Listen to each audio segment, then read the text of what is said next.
El risotto estaba perfecto, cremoso, con un toque ácido de limón, espolvoreado con un poco de queso pecorino. Saboreé cada bocado, contemplando las olas que se movían como un suspiro más allá de la terraza. Era mi café favorito en San Cristóbal, Puerto Vallarta, escondido detrás de una librería antigua. Los turistas casi nunca lo encontraban, y eso era justo lo que me encantaba. Sin interrupciones, sin compromisos, solo paz. Entonces mi celular vibró. Vi su nombre antes de que el sonido siquiera se registrara. Emiliano.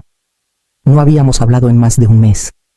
No desde aquel brunch incómodo, donde Jimena dijo que mis preguntas sobre sus finanzas eran agresivas de forma pasiva.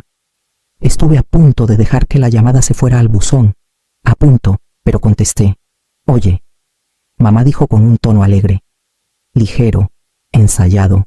Nos vamos de viaje mañana. Solo un pequeño descanso. ¿Sabes? Y tu casa en la playa y el coche ya están vendidos. Mi tenedor se quedó suspendido en el aire. No por miedo, por cálculo. Soltó una risa corta, triunfal, como alguien orgulloso de haber ganado un juego que él mismo inventó. Bajé el tenedor con suavidad, doblé la servilleta sobre mi regazo y dije con la voz más calmada que pude: ¿se te olvidó una cosa? Hubo una pausa, como que tomé un sorbo de mi agua mineral, ya fría, sin saborear nada. La realidad, dije, y colgué. El mesero pasó ofreciendo postre. Lo rechacé con una sonrisa y me levanté. Emiliano solía amar el flan cuando tenía 10 años. Decía que el crujido de la costra era su sonido favorito. No se lo había preparado en años. Me puse los guantes y le hice un gesto al joven que limpiaba las mesas. Gracias. Todo estuvo perfecto. Afuera, el viento de la costa tiraba de mi abrigo. No lo abroché. Mis dedos estaban rígidos, pero mis pensamientos eran afilados. Él creía que había ganado algo. Solo olvidó quién le enseñó cómo funcionan los contratos. Cuando llegué al coche, mi mente ya estaba en el cajón bajo mi escritorio, el que tiene candado a prueba de fuego y papeles que nadie había tocado desde el funeral de Salvador. El candado dio un clic suave al girar la llave. El archivador no se había abierto en años, adentro. Las carpetas seguían apiladas exactamente como Salvador las dejó etiquetadas con su letra precisa y ordenada. Saqué la que decía Fideicomiso Bahía y la llevé al escritorio. Salvador había sido meticuloso, casi obsesivo, después de su segundo susto con el corazón. Pasó semanas redactando protecciones, capas y más capas de propiedad y fideicomisos, por si acaso. Decía: construimos los muros ahora para que no tengas que tomar una espada después. La casa en la playa nunca estuvo a mi nombre. Eso fue intencional. Un fideicomiso controlado por una empresa sin lazos familiares en el papel. Parecía una compañía fantasma cualquiera. El único hilo que me conectaba a ella estaba en esa carpeta. Encendí mi laptop y entré al sitio del registro de propiedades de Puerto Vallarta. Tardé más de lo que recordaba en navegar los formularios. Todo había cambiado desde la última vez que lo revisé, pero el número de parcela no. Lo escribí. Di clic en buscar y esperé. Ahí estaba. Una solicitud pendiente para transferir la propiedad, presentada hace 3 días. El formulario escaneado apareció en PDF, sellado con mi nombre y firmado. Excepto que no era mi firma. Lo miré por un buen rato. Los bucles eran parecidos. La inclinación casi coincidía, pero yo conocía mi propia letra. La R en Araceli estaba demasiado alta. La M no tenía su caída habitual. No era un error casual. Esto estaba estudiado, practicado. Me recosté en la silla. El zumbido de la computadora apenas audible detrás de mí. Él había visto cómo firmaba cheques. Había manejado las tarjetas de cumpleaños que escribí. Y en algún punto entre la herencia y el resentimiento, decidió que mi firma era suya para tomar prestada. Cerré la pantalla y abrí la carpeta por completo. El título original seguía intacto, fechado, notariado, con testigos. El nombre de Ignacio estaba en los pies legales. Junto al de Salvador, pasé los dedos por el borde del papel. Emiliano pensaba que había vendido algo, pero la verdad era que nunca tuvo ni un clavo en esas paredes. Me levanté. Guardé la carpeta con llave y caminé a la cocina. El celular de respaldo seguía ahí, escondido entre 2 libros de recetas que nadie había abierto en años. Llevé el formulario impreso a la ventana donde la luz era más fuerte, incluso en la bruma de la tarde. Ahora lo veía claramente.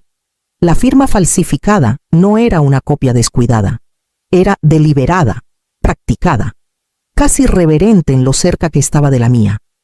La M era del mismo tamaño, pero la curva era más cerrada.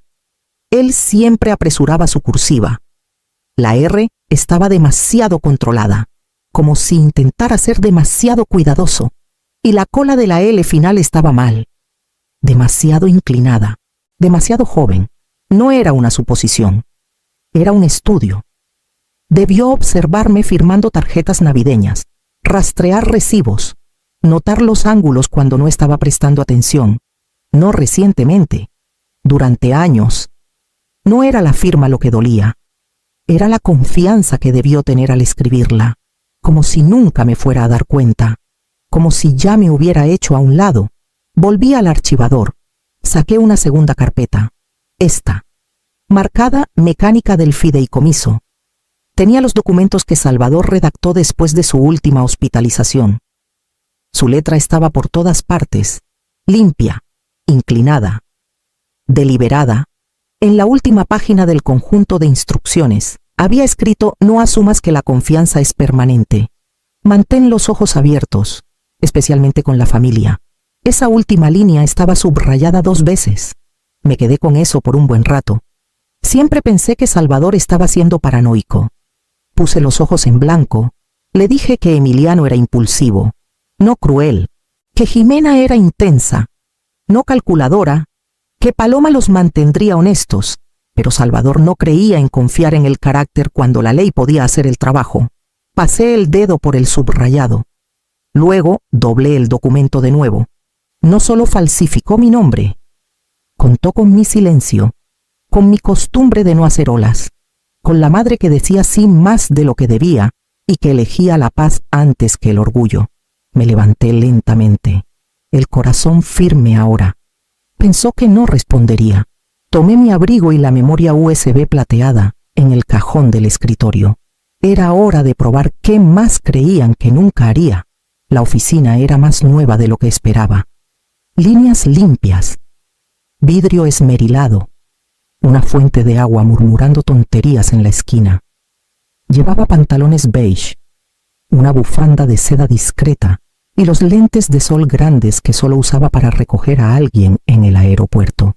Mi nombre hoy era Leonor Vargas, una viuda inofensiva de Morelia, vagamente interesada en algo frente al mar y privado.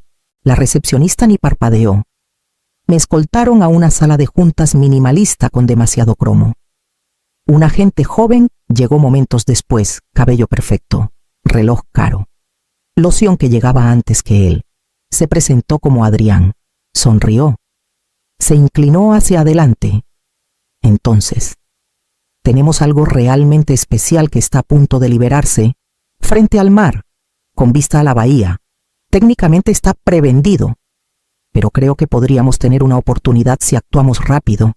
Incliné la cabeza, manteniendo la voz suave. Prevendido asintió. Los vendedores son familia. Están finalizando el título. Es más bien un trámite a estas alturas. ¿Quién está en el título?, pregunté, dejando que un toque de inocencia se colara en la pregunta. Dudó. Es a través de una entidad en capas, una empresa antigua, un esquema heredado. Asentí lentamente. Suena seguro. Luego metí la mano en mi bolso y puse una delgada memoria USB plateada en la mesa. Él la miró, confundido. Siempre hago mi diligencia, dije con ligereza, deslizando una tarjeta de presentación con un logo falso de una empresa. Que tu equipo legal lo revise. Su sonrisa se tambaleó. No del todo, pero lo suficiente para que viera la grieta. Me levanté antes de que pudiera responder. Te avisaré, dije. alisando mi bufanda. Al pasar por la recepción, sentí cómo la tensión detrás del vidrio esmerilado cobraba vida, pero nadie me siguió. De vuelta en el coche, me quedé un minuto entero antes de encender el motor. No porque estuviera temblando, sino porque quería sentir ese cambio cuando la duda cruza el rostro de alguien demasiado seguro de sí mismo. Giré la llave. No necesitaba que me devolvieran la llamada, solo necesitaba que el pánico comenzara. Para cuando llegué a casa, ya sabía que revisaría el garaje. El coche no estaba. A la mañana siguiente, bajé las escaleras con mi lista de compras en la mano y me detuve en seco frente a la puerta del garaje. Presioné el control remoto. Nada. Solo el eco de un espacio vacío. Mi coche no estaba. Revisé la calle. Luego el lote lateral. Nada, por un momento. Pensé que tal vez lo había olvidado, lo dejé en el café o lo estacioné afuera después de la cena. Pero no había salido de casa desde la visita a la inmobiliaria. El único sonido que recordaba de la noche anterior era el lavavajillas apagándose. Crucé el pasillo y toqué la puerta de doña Rosario. Respondió en pantuflas, con una bata bien cerrada, siempre alerta. ¿Notaste si mi coche estaba aquí esta mañana?, pregunté. Parpadeó. Luego asintió. ¿No era tu nuera la que lo manejaba? Se fue justo antes de las 9. La saludé. Pero creo que no me vio. Pensé que estabas con ella. Sonreí cortésmente. Le agradecí y regresé adentro. Jimena siempre había sabido mentir con facilidad, pero tomar el coche no fue un error, fue una prueba. El contrato de arrendamiento no estaba a mi nombre, estaba bajo uno de los fideicomisos de activos que Salvador creó, registrado bajo una línea comercial diseñada para aislar. Todavía tenía el contacto. Llamé a la compañía y reporté con calma un uso no autorizado. Posible transporte fuera del estado, agregué. No hicieron muchas preguntas. En 1 hora, recibí una actualización. El GPS había marcado en el sur de Sinaloa. El vehículo fue recuperado y confiscado al atardecer, sin confrontaciones, sin gritos, solo papeles. No pensaron que lo notaría, o tal vez creyeron que lo dejaría pasar de cualquier forma. Subestimaron a la mujer que firmó el contrato original. Colgué y caminé al estudio. La carpeta marcada mecánica del fideicomiso ya estaba esperando en el escritorio. El banco olía a barniz y alfombra vieja. El señor Morales me recibió en su oficina. La misma esquina con paredes de vidrio que usaba desde antes de que Salvador falleciera. Se puso de pie cuando entré. Como si nada entre nosotros hubiera cambiado con los años. Necesito modificar el archivo de beneficiarios, dije. Colocando la carpeta suavemente en su escritorio. Es hora. La abrió. Hojeó las páginas lentamente. Esto es por... Prefiero que no lo nombren, dije, manteniendo un tono uniforme. Digamos que es el plan de contingencia. Asintió y alcanzó los formularios impresos. Firmé en cada línea sin detenerme. A la mitad. Se detuvo y me miró. Estás eliminando a Emiliano, así es, dudó. No tienes que explicar, pero... No lo haré, dije. Continuamos en silencio. Llené la sección actualizada de beneficiarios con cuidado deliberado. Paloma Estela Araceli, nacida el 10 de junio. Mi letra no tembló. ¿Quieres que se le notifique?, preguntó. Aún no. Está demasiado cerca de ellos. Asintió de nuevo y deslizó los documentos en un sobre formal sellado con el sello del banco.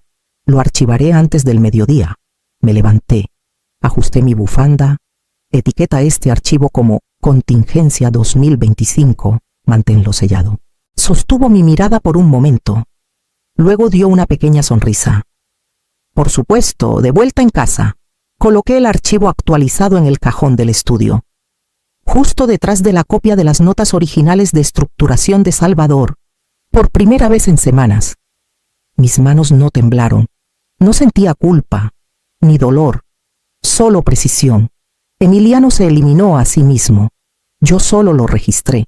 Preparé una taza de té y me senté en la barra de la cocina. Afuera. El viento movía las palmeras. Pensé en llamar a Paloma. No hizo falta. Esa noche. Ella tocó el timbre. Paloma estaba en el porche con una mochila y una mirada cansada que no le había visto antes. No explicó por qué vino, y no pregunté. Me hice a un lado y la dejé entrar. Se quitó los zapatos y me siguió a la cocina sin decir palabra.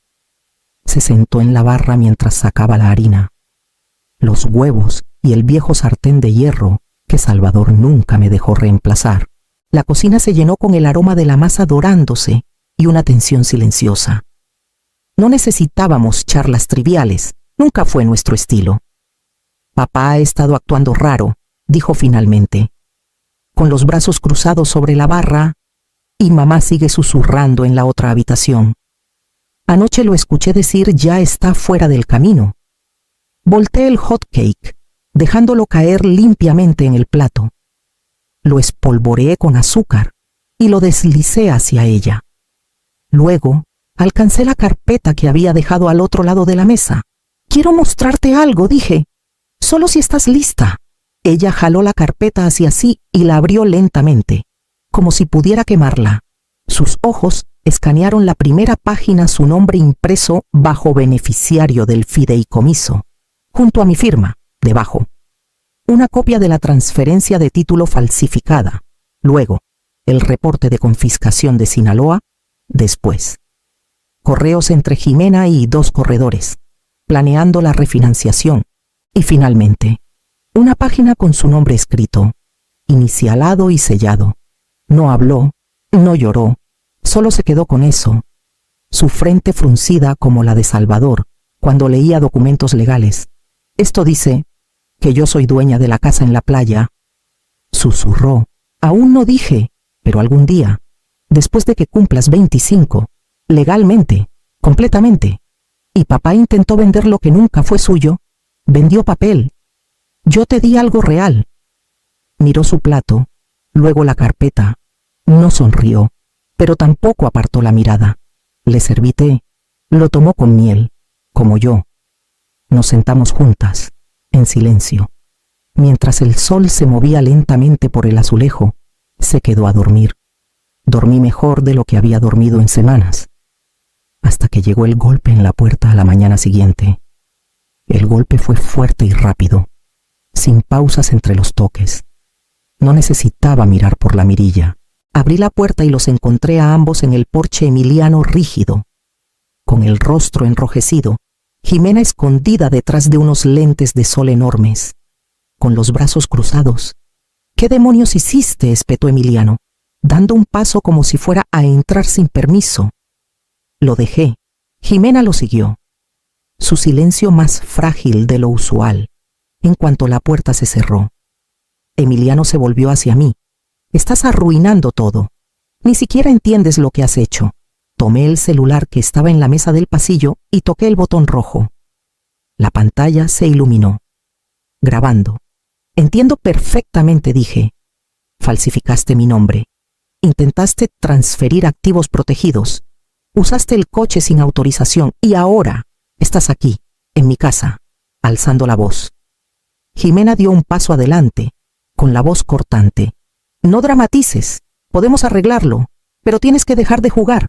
Alcancé el sobre que había dejado junto a la tetera esa mañana. 2 copias, una para cada uno. Se las entregué sin ceremonia. Emiliano miró el papel como si pudiera morderlo. ¿Qué es esto archivado ayer?, dije.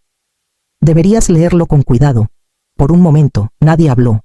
Luego la mandíbula de Emiliano se tensó. Jimena aún no se había quitado los lentes. Fuera, dije, suave y firme. Lo hicieron. Sin gritos, sin portazos, solo el sonido de los zapatos contra el azulejo. Luego, el peso de la puerta cerrándose tras ellos. No miré por la ventana. Caminé al celular de respaldo en el librero y marqué a Ignacio. Intentarán algo más, dije. No preguntó cómo lo sabía, solo respondió. Entonces nos mantenemos un paso adelante. Me paré en la ventana y finalmente los vi irse. Jimena hablaba con las manos. Emiliano no decía nada.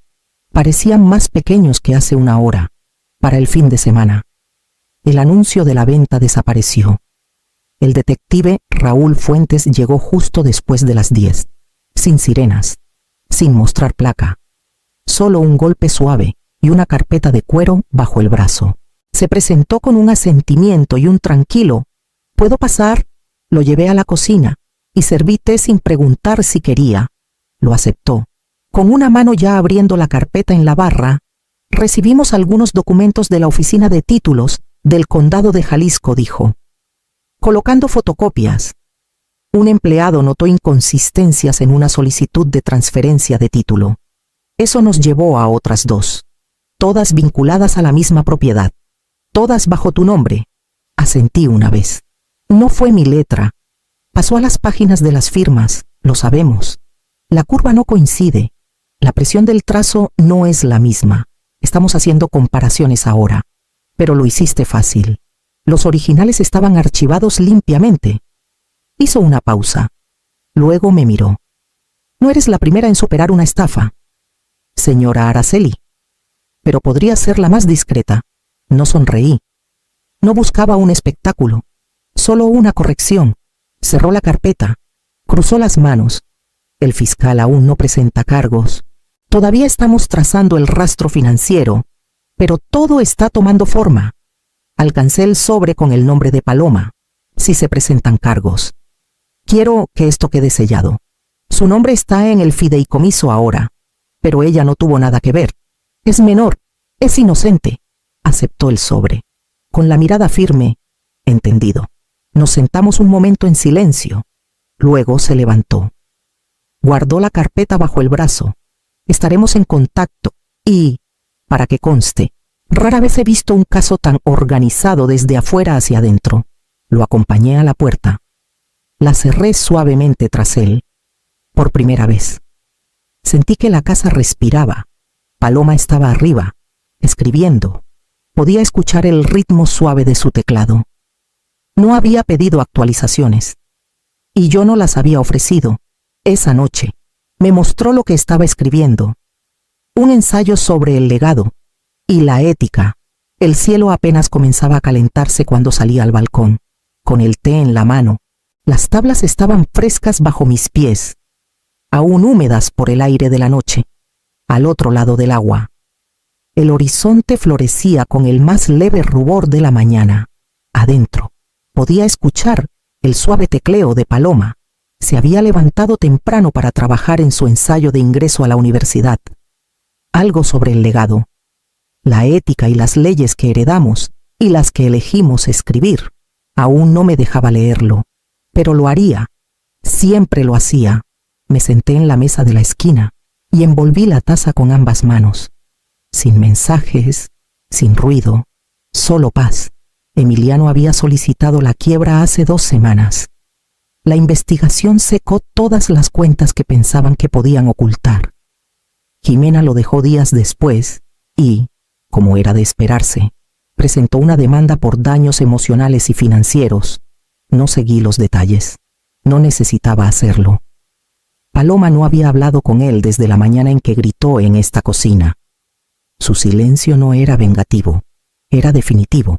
Lo veía en la forma en que ahora se movía por esta casa ligera, sin prisas, sin esperar sombras. El fideicomiso tenía el título ahora.